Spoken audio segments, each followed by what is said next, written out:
Hi everyone. So good evening. Welcome back to my YouTube channel. I hope you all are doing great and I'm also fine. So today's topic about capacity of compression machine. But compression machine की capacity जानने से पहले आपको पता होना चाहिए कि compression machine actually में होती क्या है, क्योंकि वीडियो सिर्फ इंडस्ट्री में काम करने वाले लोग ही नहीं देखते, बल्कि कुछ ऐसे स्टूडेंट्स भी होते हैं जो अभी फार्मा में अभी स्टडी ही कर रहे हैं, बी फार्मा कर रहे हैं, एम फार्म कर रहे हैं, वो लोग भी वीडियो देखते हैं। तो सबसे पहले आपको कंप्रेशन मशीन के बारे में पता होना चाहिए। तो जो आपकी कंप्रेशन मशीन होती है वो आपके फार्मा इंडस्ट्री में एक ऐसी मशीन होती है जो आपकी टैबलेट बनाने में काम आती है। जो आपकी कंप्रेशन मशीन होती है उसका काम होता है आपके टैबलेट को कंप्रेस करना। मतलब कि आपने टैबलेट देखी है, जो एक टैबलेट कैसे बनती है, आपके पास सबसे पहले क्या होता है, जो पाउडर होता है वो ग्रेन्यूल फॉर्म में होता है, उस पाउडर को कंप्रेस करने का काम करते हैं। मतलब कि आपकी टैबलेट को शेप देती है, कितनी उसकी शेप होगी, कैसा साइज होगा उसका, कितना आपको उसका वेट सेट करना है। 500 mg की टैबलेट बनानी है, 1500 mg की टैबलेट बनानी है, और कौन से पंच के ऊपर उसको कंप्रेस करना है, ये जो भी वर्क होता है ये सारा हमारा कंप्रेशन मशीन के ऊपर होता है। आपको अपने टैबलेट की हार्डनेस कितनी रखनी है, उसकी थिकनेस कितनी रखनी है, ये सब आपका कंप्रेशन मशीन का काम होता है।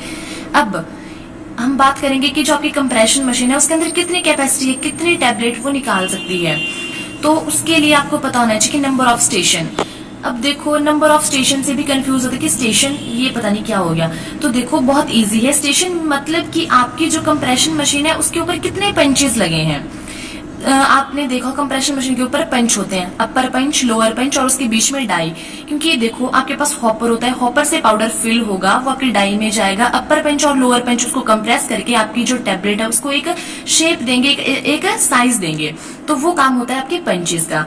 देखो आपको पता होना चाहिए नंबर ऑफ स्टेशन। आपकी जो कैपेसिटी मेजर करने के लिए मैं बता रही हूँ, उसके लिए ये कैलकुलेशन है। नंबर ऑफ स्टेशन का पता होना चाहिए कि आपकी जो टैबलेट है वो कितने स्टेशन की आपके पास मशीन है, कितने नंबर ऑफ स्टेशन है उसमें, मतलब कि कितने पंच उसमें लगे हैं। बस सीधा सा फंडा है कि आपके पास कितने पंच आपकी मशीन में लगे हैं उसकी।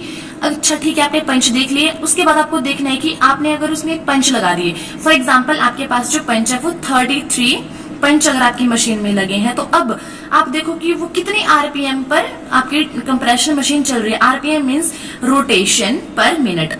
आपकी जो टैबलेट है वो पर मिनट, 1 मिनट में, मतलब पर मिनट में कितनी बार रोटेट कर रही है, कितनी रनिंग कर रही है, कितना रन कर रही है, वो 1 मिनट में कितना चल रही है, ये आप उसको आरपीएम दे रहे हो 30 आरपीएम। आप उसको 30 आरपीएम पर चला रहे हो और उसमें पंच लगे हैं 33 पंच।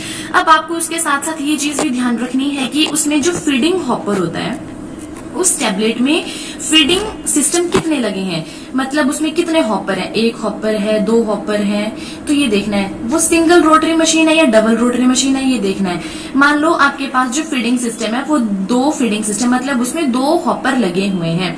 तो क्या होगा, अगर 1 हॉपर होगा तो क्या होगा कि जो आपकी मशीन है वो एक टाइम पर एक ही टैबलेट कंप्रेस करेगी। बट अगर आपके पास 2 फीडर लगे होंगे तो क्या होगा, 2 हॉपर लगे होंगे, तो आपकी जो टैबलेट है वो डबल टैबलेट आपको देगी।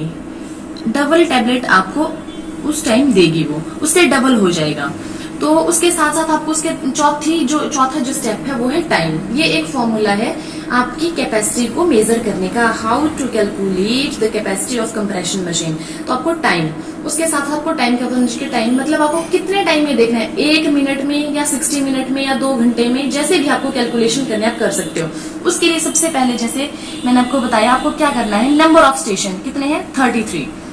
आप क्या करोगे, 33, जैसे मैंने लिखा 33 कितना था, 33 आपके पास पंचेस थे, 30 आरपीएम पर आपकी कंप्रेशन मशीन चल रही थी। कितने हॉपर थे, 2 हॉपर थे, फीडिंग सिस्टम उसमें 2 थे, 2 जगह से पाउडर फिल हो रहा था, तो 2 हॉपर है इंटू 1। और 1 मिनट में हम चेक करें कि 1 मिनट में आप कितनी टैबलेट कंप्रेस कर रहे हो। आपकी जो मशीन है वो 1 मिनट में कितनी टैबलेट कंप्रेस करेगी, कुछ नहीं करना है, सीधा सा फंडा है। Number of punches, number of station, मतलब कितने स्टेशन की मशीन है, पंच काउंट किए 33 पंच थे, कितनी आरपीएम पर चल रही है और कितने उसमें फीडिंग हॉपर मतलब लगे हुए हैं, बस उसको मल्टीप्लाई कर दो। 33 multiply by 33 into 2 into 1, 1 minute में। तो देखो आपके पास आ जाएगी 1980 tablet can be compressed in 1 minute. तो आपके टैबलेट ने कितना, आपकी कंप्रेशन मशीन ने 1 मिनट में 1980 टैबलेट कंप्रेस की। बहुत इजी है। क्या किया हमने, नंबर ऑफ स्टेशन, कितने नंबर ऑफ स्टेशन की आपकी मशीन थी, इंटू 30, कितने आरपीएम पर चल रही थी, इंटू 2, कितने हॉपर थे, इंटू 1, और 1 मिनट में, 1 मिनट में वैसे ही सेम प्रोसीजर रहेगा। 33 into 30 into 2 into 60, 33 number of station into RPM into feeding system into 60। अब आप 60 मिनट, 1 घंटे के लिए देख रहे हो, यहाँ आपने 1 मिनट के लिए देखा, अब आप देख रहे हो 1 आवर के लिए, तो इंटू 60 मिनट्स कर दो, तो आपके पास क्या होगा, 118,800 means 1,18,800 tablet will be compressed in 60 minutes. आपकी जो कंप्रेशन मशीन है वो 1 घंटे में आपको 1,18,800 टैबलेट दे रही है। वैसे ही अब अगर आपको इसके साथ साथ ये भी कैलकुलेट करना होगा कि आपके पास, अगर मान लो आपके पास बैच साइज दे दिया 3 लाख टैबलेट का, अब आपको ये पता करना है कि अब मेरा देखो 3 लाख है, 3 लाख टैबलेट का आपको बैच साइज दे दिया, अब 3 लाख आप कितने टाइम में निकाल पाओगे? आपकी कंप्रेशन मशीन ये 3 लाख का बैच साइज कितने टाइम में निकाल पाएगी? बहुत इजी है। आपके पास ये तो आपको पता ही है कि आपकी जो टैबलेट है, आपकी जो कंप्रेशन मशीन है वो 1 घंटे में आपको 1,18,800 टैबलेट दे रही है। कितने टाइम में? 1 आवर में। अगर 1 घंटे में वो इतनी टैबलेट दे रही है तो वो 3 लाख टैबलेट कितने टाइम में निकालेगी? सीधा सा बिल्कुल इजी स्टेप है, आपको कुछ नहीं करना है।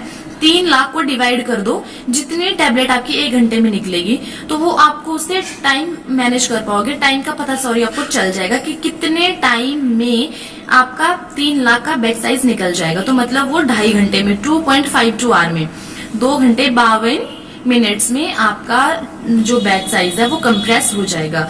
आई होप आपको आज का वीडियो अच्छा लगा होगा। अगर वीडियो अच्छा लगे तो वीडियो को लाइक करना, शेयर करना और चैनल को सब्सक्राइब करना ना भूलें। Thank you so much.